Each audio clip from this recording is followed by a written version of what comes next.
On a recent London-like day in Southern California, three-time Tony nominee Alfred Molina and noted Wilde scholar and director Michael Hackett met on the campus of the University of California, Los Angeles to discuss the importance of being earnest and all things Oscar Wilde. I think one of the great satisfactions of working on Oscar Wilde is this sense of absolute clarity and straightforwardness. You know, there's something about his writing that means that you can't dress it up. It's so beautifully, finely wrought. Every phrase has a poise, a sense of balance.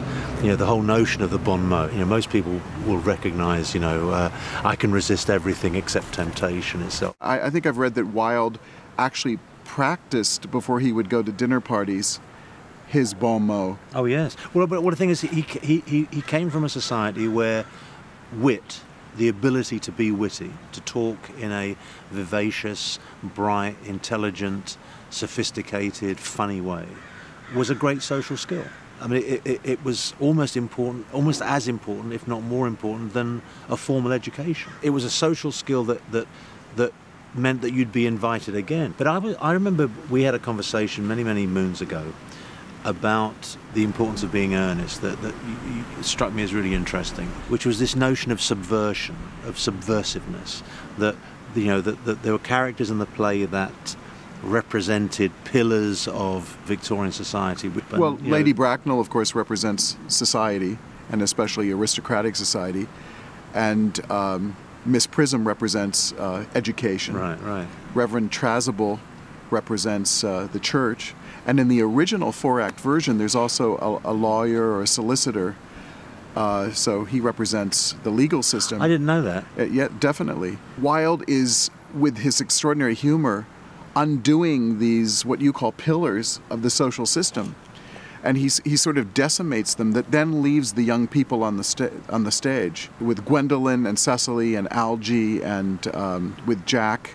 Once those social pillars are toppled, they sort of reinvent who they are and what their relationships could be. Mm-hmm. So when The Importance of Being Earnest was staged, how crucial was it that by that point already Wilde was a huge sort of theatre star? I think that's part of what it's about, is the giddiness of the celebrity. So the giddiness of the play partly has to do with the extraordinary fame that Wilde has by this time.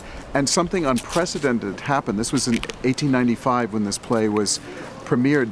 The Prince of Wales came to the opening night. This is not something that royalty did. Mm-hmm. So for him to come was the ultimate bestowal of power on Wilde. In a way, it was though he were being metaphorically knighted in front of all of London. So then his fall from grace is especially tragic. Was the play an instant hit? Immediate hit. And the order of the great salon plays are Lady Windermere's Fan, A Woman of No Importance, then The Ideal Husband, and finally Ernest. And each one of these went from success to success to success, greater and greater and greater success. So Fred, you were telling me about how you felt when you heard that Brian Bedford was going to play Lady Bracknell. Well, my first reaction when I heard that Brian was playing, and here he is, and I think my reaction was, of course, why not? Absolutely perfect casting. Just a personal story, I saw Brian play Malvolio in a production of Twelfth Night, and it was a piece of comic genius, in my opinion, and I actually wrote him a fan letter, which I very rarely do, but I wrote him a fan letter, and I just told him up front that if ever I get to play Malvolio, I'm going to steal all his shtick, because it was just perfect. And he has this wonderful capacity for humour, for comedy, and I think it's just great that these plays, you know, that we're still doing these plays. It's wonderful. I agree. It's exciting. They're about to start. Right.